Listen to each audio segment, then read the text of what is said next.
3 et 1 qui font 4 après le Grand Est, la Bourgogne-Franche-Comté et Auvergne-Rhône-Alpes. Jean Castex aujourd'hui en Nouvelle-Aquitaine. Ou comment la majorité espère offrir un coup de projecteur à des candidats pas franchement en bonne posture alors que se tient dimanche le premier tour des régionales.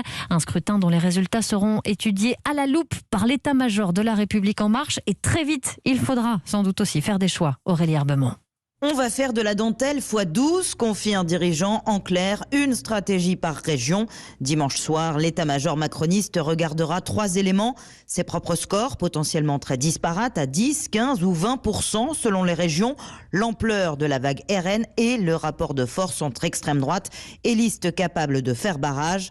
Un ministre est formel, il faudra se retirer là où il y a un risque RN pour éviter tout péché originel.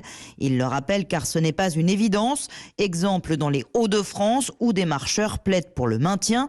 Si Xavier Bertrand refuse de fusionner, les fusions techniques, c'est une option poussée par plusieurs conseillers du chef de l'État, gauche, droite et Macronie contre le RN en PACA par exemple. Encore faut-il tous être d'accord. Autre cas de figure qu'il faudra trancher, la Bourgogne-Franche-Comté, aujourd'hui PS, est menacée par le RN. Ce sera l'heure de vérité, glisse un marcheur. On verra si on penche à droite, à gauche ou à droite et à gauche. Et incertitude aussi sur la participation. Un baromètre pour le quotidien Les Échos ce matin assure que 38% des électeurs pourraient se déplacer dans les bureaux de vote ce dimanche.